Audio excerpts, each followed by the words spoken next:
नमस्कार, मैं हूं अंकुर और आप देख रहे हैं सत्य हिंदी का न्यूज बुलेटिन। एक नजर अब तक की सुर्खियों पर।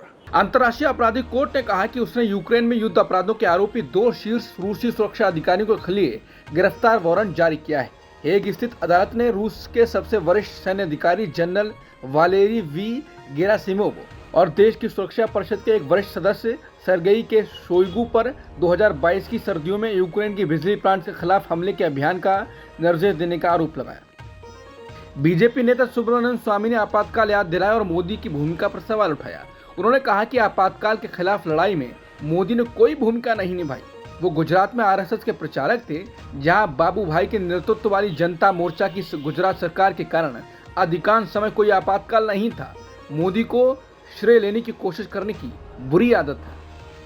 बीजेपी नेता सुब्रमण्यम स्वामी ने पीएम मोदी से माफी मांगने को कहा। उन्होंने कहा कि मोदी को जिम्मेदारी स्वीकार करनी चाहिए और रामलला मंदिर में छत से पानी के रिसाव के लिए जनता से माफी मांगनी चाहिए, क्योंकि वो दावा करते रहे हैं कि मंदिर निर्माण उनकी पहल है। कांग्रेस नेतृत्व आज से अगले 2-4 दिनों तक राज्यों के नेताओं के साथ स्ट्रेटेजी मीटिंग करने वाला है। ये राज्य हैं झारखंड, महाराष्ट्र, हरियाणा और जम्मू कश्मीर, जहां इसी साल विधानसभा चुनाव होने हैं। इस बैठक में कांग्रेस अध्यक्ष मल्लिकार्जुन खड़गे और सांसद राहुल गांधी अगले 4 दिन राज्यों के पार्टी नेताओं के साथ चुनाव की रणनीति पर चर्चा करेंगे। आज महाराष्ट्र के नेताओं के साथ कांग्रेस अध्यक्ष मल्लिकार्जुन खड़गे, राहुल गांधी और केसी वेणुगोपाल की मौजूदगी में बैठक की गई। कल झारखंड के नेताओं के साथ बैठक हुई थी। कांग्रेस अध्यक्ष मल्लिकार्जुन खड़गे ने महाराष्ट्र के नेताओं के साथ बैठक के बाद कहा कि महाराष्ट्र में हम लोकसभा चुनाव बिल्कुल विपरीत परिस्थिति में लड़े। मैं पार्टी के अच्छे प्रदर्शन के लिए महाराष्ट्र कांग्रेस के हर एक नेता कार्यकर्ता को बधाई देता हूं, बूथ एजेंट को बधाई देता हूं और हम महाराष्ट्र की जनता को धन्यवाद करते हैं। कांग्रेस ने महाराष्ट्र को देश का सबसे समृद्ध और विकासशील राज्य बनाया था, पर भाजपा की सरकार ने उद्योग चौपट कर दिए और जनता को बेरोजगारी और महंगाई के कुचक्र में धकेल दिया। किसानों के साथ सबसे ज्यादा अन्याय हुआ है। देश अब बदलाव की ओर देख रहा है। महाराष्ट्र ने इसका स्पष्ट संदेश दे दिया है। हमें चुनाव की तैयारियों में लग जाना है, यही हमारी सबसे बड़ी जिम्मेदारी है। आज महाराष्ट्र कांग्रेस के नेताओं पर आगामी विधानसभा चुनाव की रणनीति पर चर्चा हुई। दिल्ली हाईकोर्ट ने अरविंद केजरीवाल को झटका दिया है। इसने निचली अदालत से मिली जमानत पर रोक लगा दी है। जस्टिस सुधीर कुमार जैन की एकल पीठ ने ईडी की उस अर्जी पर सुनवाई करते हुए यह आदेश दिया, जिसमें निचली अदालत के उस आदेश पर रोक लगाने की मांग की गई थी, जिसमें 20 जून को केजरीवाल को जमानत दी गई थी। एक दिन पहले सुप्रीम कोर्ट ने कहा था कि वो हाई कोर्ट के फैसले का इंतजार करेगा और हाई कोर्ट के कदम के खिलाफ उनकी याचिका पर 26 जून को सुनवाई करेगा। अब सबकी नजर सुप्रीम कोर्ट पर है। पुणे पोस्ट कार मामले में नाबालिग अभियुक्त को बॉम्बे हाई कोर्ट से जमानत मिल गई है। इस मामले में नाबालिग के वकील प्रशांत पाटिल ने इस बात की जानकारी दी। बता दें, महाराष्ट्र के पुणे में एक नाबालिग ने अपनी तेज रफ्तार पोस्ट कार से 2 लोगों को टक्कर मार दी। ये घटना 18 मई को पुणे की कल्याणी नगर इलाके में हुई। हादसे में बाइक सवार अनीश अवधिया और अश्विनी कोष्टा दोनों की मौत हो गई। उत्तर प्रदेश की बरेली के बीजेपी सांसद छत्रपाल गंगवार ने संसद में हंगामा खड़ा करवा दिया। उन्होंने संसद में शपथ ली और इसके बाद जय हिंदू राष्ट्र कहा। उसके बाद विपक्ष ने हंगामा किया और कहा कि संविधान की कसम खा के संविधान विरोधी बातें कर रहे हैं। विपक्षी सांसदों ने चीख कर कहा, ये संविधान के खिलाफ है। निर्वहन करूंगा। जय हिंदू राष्ट्र, जय भारत।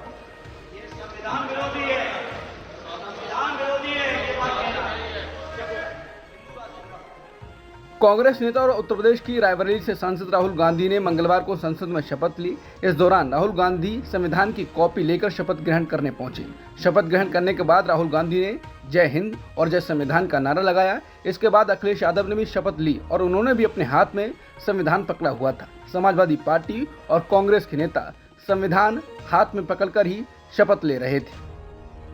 हैदराबाद के सांसद और एआईएमआईएम के प्रमुख असदुद्दीन ओवैसी ने संसद में शपथ ली। शपथ ग्रहण करने के दौरान ओवैसी ने जय फिलिस्तीन का नारा लगाकर विवाद पैदा कर दिया। दरअसल ओवैसी ने शपथ लेने से पहले बिस्मिल्लाह पढ़कर सांसदी की शपथ ग्रहण की। सांसद पद की शपथ लेने के बाद उन्होंने जाते जाते जय भीम, जय तेलंगाना और बाद में जय फिलिस्तीन का नारा लगा दिया, जिसको लेकर संसद में भाजपा सांसदों ने हंगामा शुरू कर दिया। ट्विटर पर बीजेपी नेता गौरव भाटिया ने लिखा है कि फिलिस्तीन से शपथ का क्या लेना देना, भेजो इसे वहीं पर। नहमदुहु व नुसल्ली अला रसूलिल करीम, अम्मा बाद, फ़ाऊज़ु बिल्लाहि मिनश शैतानिर रजीम, बिस्मिल्लाहिर रहमानिर रहीम। मैं असदुद्दीन अवैसी, जिसे लोकसभा का रुकन मंतखब किया गया है, अल्लाह के नाम से हल्फ उठाता हूँ कि मैं भारत की आइन पर जो क़ानून के मुजब तय पाया है एतक़ाद रखूँगा, उसका वफ़ादार रहूँगा। मैं भारत के इक़्तिदार आला और सालमियत को बरकरार रखूँगा और जिस ओहदे को मैं संभालने वाला हूँ इसके फ़राइज़ और वफ़ादारी से अंजाम दूँगा। जय भीम, जय मीम, जय तेलंगाना, जय फ़लस्तीन, तकबीर, अल्लाहु अकबर। कांग्रेस नेता केसी वेणुगोपाल ने कहा है कि अगर विपक्ष को डिप्टी स्पीकर का पद दिया जाता है तो वो अब भी स्पीकर पद के लिए एनडीए उम्मीदवार का समर्थन करने को तैयार हैं। केसी वेणुगोपाल ने कहा कि कल ही पीएम मोदी ने सहमति से चलने की बात कही। हम स्पीकर पद के लिए उनके उम्मीदवार का समर्थन करेंगे, लेकिन उन्हें विपक्ष का ख्याल रखना चाहिए। लोकसभा के नए अध्यक्ष पर पद को लेकर नया ट्विस्ट आ गया है। इस प्रतिष्ठित पद के लिए विपक्ष ने लोकसभा स्पीकर पद पर अपना उम्मीदवार उतार दिया है। केरल को कांग्रेस सांसद के सुरेश ने विपक्ष की तरफ से स्पीकर के पद पर अपना पर्चा दाखिल कर दिया है। अब उनका मुकाबला एनडीए के स्पीकर ओम बिरला से होगा। कांग्रेस ने सरकार पर डिप्टी स्पीकर को लेकर सहयोग नहीं करने का आरोप लगाया है। इसके थोड़ी देर बाद स्पीकर पद के लिए अपने उम्मीदवार का ऐलान कर दिया। कुल मिलाकर विपक्ष ने बड़ा कार्ड खेला है। वो कार्ड है दलित कार्ड। अब बीजेपी और उसके सहयोगियों को भी सोचना पड़ेगा कि वो दलित के साथ हैं या नहीं। पता भी चल जाएगा कि टीडीपी और जेडीयू स्पीकर के लिए बीजेपी के साथ हैं या नहीं। कुल मिलाकर अब खेल होगा। यही कार्ड बीजेपी ने द्रौपदी मुर्मू को राष्ट्रपति बना के खेला था। कुल मिलाकर विपक्ष विन विन सिचुएशन में है, क्योंकि विपक्ष को अच्छे से पता है कि उसके पास स्पीकर का चुनाव जीतने के लिए संख्या नहीं है। उसके बावजूद भी विपक्ष स्पीकर का चुनाव लड़कर एक तीर से दो शिकार करना चाहता है। पहला, सरकार को हर कदम पर इम्तिहान देना होगा, और दूसरा, 234 की संख्या बल एकजुट है, कम हुए हैं या पर संख्या में बढ़ोतरी हुई है। कांग्रेस नेता राहुल गांधी ने स्पीकर पद को लेकर जानकारी दी है। उन्होंने कहा कि कल शाम राजनाथ सिंह जी ने कांग्रेस अध्यक्ष खड़गे जी को फोन किया था। राजनाथ सिंह जी ने उनसे अनुरोध किया कि आप हमारे स्पीकर को समर्थन दें।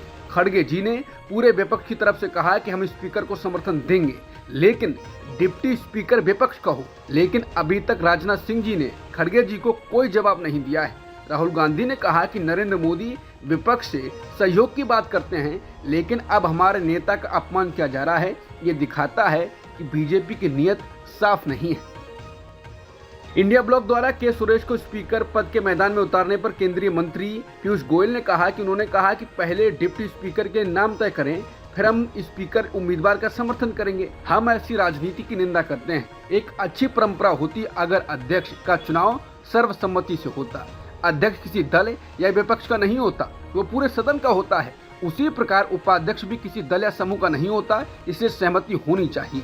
सदन की ऐसी शर्तें कि कोई विशेष व्यक्ति या किसी विशेष दल का ही उपाध्यक्ष हो, लोकसभा की किसी भी परंपरा में फिट नहीं बैठता।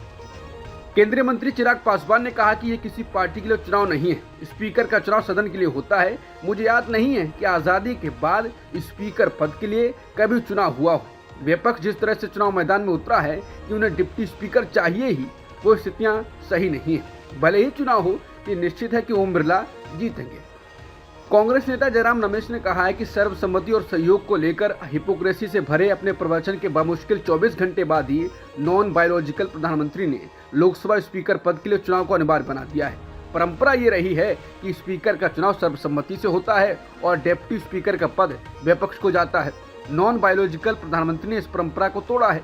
दरअसल ये कोई आश्चर्य की बात नहीं है। प्रधानमंत्री अभी भी 2024 के चुनावी नतीजों को, वास्तविकता को नहीं समझ पा रहे हैं, जो उनके लिए व्यक्तिगत, राजनीतिक और नैतिक हार है। हरियाणा से दिल्ली के लिए पानी छोड़ने की मांग को लेकर पिछले 5 दिनों से भूख हड़ताल पर बैठी पार्टी नेता और जल मंत्री अतिशी की तबीयत काफी खराब हो गई। उन्हें अस्पताल में भर्ती कराया गया है। आम आदमी पार्टी के नेता और सांसद संजय सिंह ने कहा कि उनके स्वास्थ्य को देखते हुए अनशन खत्म कर दिया गया है। संजय सिंह ने कहा कि अतिशी की तबीयत बहुत खराब हो गई थी। पहले उनका ब्लड शुगर लेवल 43 आया, फिर जब चेक किया गया तो 36 आया, और उसके बाद डॉक्टर ने कहा कि उनकी जान को खतरा है, हालत बहुत गंभीर है, उन्हें अस्पताल में भर्ती कराना पड़ेगा। उन्होंने कहा कि अतिशी को आईसीयू में भर्ती कराया गया है, जहां उनका इलाज चल रहा है। उन्होंने कहा, मैं भगवान से प्रार्थना करता हूं कि वो जल्दी ठीक हो जाएं। वो 5 दिन से भूख हड़ताल पर बैठी थी। अब विरोध बंद कर दिया गया है, लेकिन विरोध के और भी तरीके हैं। मैं प्रधानमंत्री को पत्र लिख रहा हूं और संसद में भी ये आवाज उठाऊंगा। विकीलीक्स के संस्थापक जूलियन असांज को यूनाइटेड किंगडम की जेल से रिहा कर दिया गया है। असांज यूएसए में जासूसी कानून के उल्लंघन के आरोप के मुकदमे का सामना करने के लिए सहमत हो गए हैं। इसी समझौते के तहत उन्हें आज़ादी मिली है। उन्हें सोमवार 24 जून को ब्रिटेन की बेलमार्श जेल से रिहा कर दिया गया और सीधे एयरपोर्ट ले जाया गया, जहां से वो ऑस्ट्रेलिया चले गए। आईसीसी टी20 विश्व कप के सुपर 8 के मुकाबले में अफगानिस्तान ने बांग्लादेश को 8 रनों से हरा दिया है। इस जीत के साथ ही अफगानिस्तान टी20 विश्व कप के सेमीफाइनल में पहुंच गया है। ये पहला मौका है जब अफगानिस्तान किसी आईसीसी ट्रॉफी इवेंट के सेमीफाइनल में पहुंचा है। इसके अलावा बड़ी खबर ये भी है कि ऑस्ट्रेलिया टूर्नामेंट से बाहर हो गया है। आईसीसी टी20 विश्व कप के सेमीफाइनल में टीम इंडिया ने जगह बना ली है। सुपर 8 के मुकाबले में भारत ने ऑस्ट्रेलिया को 24 रनों से हराकर सेमीफाइनल में जगह पक्की की। जीत के बाद कप्तान रोहित शर्मा आत्मविश्वास से भरे हुए नजर आए। उन्होंने कहा कि काफी संतोषजनक है। हम ऑस्ट्रेलिया और उसके खतरनाक खेल को जानते हैं। बतौर एक टीम हमने अच्छा प्रदर्शन किया है। हमें जो करना था वो करते रहे। एक टीम के रूप में हमें अच्छा आत्मविश्वास मिला है। ताबड़तोड़ 92 रन बनाने वाले रोहित शर्मा ने कहा कि मेरे लिए 50 और 100 मायने नहीं रखते हैं। गेंदबाजों को दबाव में रखने की जरूरत होती है और उसके लिए बड़ा स्कोर बनाना होता है। मैंने फील्ड की हर दिशा में खेलने की कोशिश की, सिर्फ एक साइड नहीं। अब तक की सुर्खियों में इतना ही। बाकी खबरों के लिए बने रहिए सत्यहिंदी.com के साथ।